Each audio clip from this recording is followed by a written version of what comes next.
Hare Krishna. Welcome to Gita wisdom hall.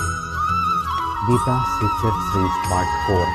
मैं आप सभी व्यूअर्स दर्शकों डिवोटी को स्वागत करता हूँ। तो आज हम सीखेंगे कि आर्ट ऑफ कम्युनिकेशन या art of public speaking as per Bhagavad Gita. तो भगवान कृष्ण ने अर्जुन को क्या स्ट्रेटेजी बता दिया कि अर्जुन कुरुक्षेत्र के युद्ध भूमि में गीता सुनने के बाद युद्ध करने के लिए और बोलने के लिए भी तैयार हो गए। तो भगवान कृष्ण ने जो बताया है वही हम भी आज आपको बताने जा रहे हैं। तो गीता चद्वेग करम वाक्यम सत्यम प्रिय हितम च अत स्वाध्याय अभ्यासनम चैवा वाङ्मय तपोच्यते। इसका मतलब हुआ कि हमें इस प्रकार वाणी बोलनी चाहिए कि वो दूसरों को बुरा ना लगे, सत्य होना चाहिए, प्रिय होना चाहिए। समझ गए? सत्य होना चाहिए, प्रिय होना चाहिए। आप इस प्रकार से बोलेंगे तो आपका कोई भी व्यक्ति हो, पशु हो, कुछ भी हो, वो आपके बात सुनेंगे और ये वाणी की तपस्या कहलाती है। रूप गोस्वामी भी अपने शास्त्र उपदेशामृत में बताते हैं। क्या है श्लोका किस प्रकार था?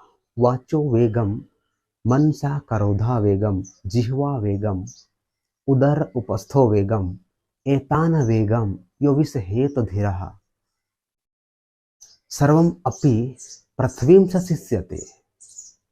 यह रूप गोस्वामी बताते हैं कि अगर आप इस प्रकार से जैसे वाणी को आप कंट्रोल कर लिए, मन की मांगों को आप कंट्रोल कर लिए, आपकी जो जिह्वा है, आपकी जो उदर है, उपस्थ है, अगर ये सब चीज़ों को आप कंट्रोल कर लेते हैं तो आप गोस्वामी बन जाते हैं। और अगर आप गोस्वामी बन जाते हैं तो आप संपूर्ण सृष्टि में शिष्य बना सकते हैं। जैसे चाणक्य पंडित ने भी कहा है अपने चाणक्य नीति में, उन्होंने क्या कहा है?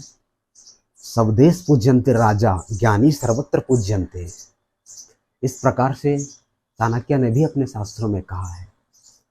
तो हमें शास्त्रों के हिसाब से ही बोलनी चाहिए, करनी चाहिए।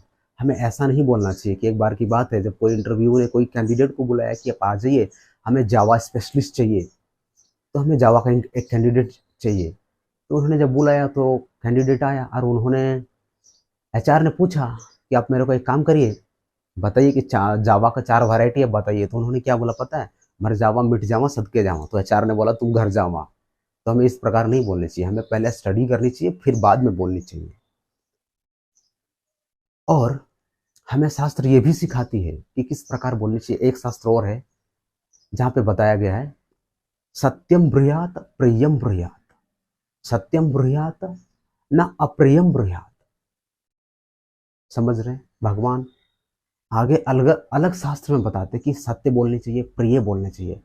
हमें असत्य अप्रिय नहीं बोलने चाहिए।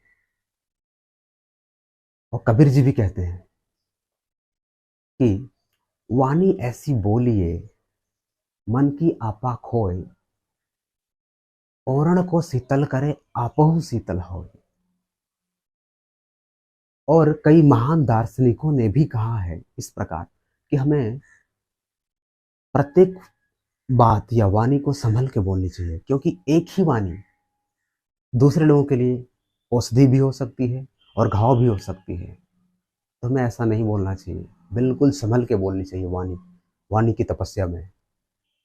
और प्लेटो भी कई बार कहते हैं कि बुद्धिमान व्यक्ति के पास कुछ बोलने के लिए है तो वो बोलते हैं, लेकिन मूर्ख लोग ओनली फॉर बोलना चाहते हैं। सिंपल शब्दों में अगर कहा जाए तो प्लेटो ये कहते हैं कि बुद्धिमान व्यक्ति के पास कुछ बोलने के लिए है, वो इसलिए बोलते हैं, लेकिन मूर्ख लोग कुछ बोलना चाहते हैं, वो इसलिए बोलते हैं। तो आप समझिए, आप विचार करिए कि किस लिए बोलते हैं, क्या उद्देश्य से बोलते हैं और क्यों बोलते हैं।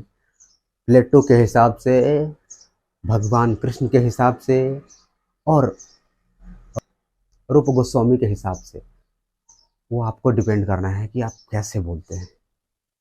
Hare Krishna. Welcome, stay tuned.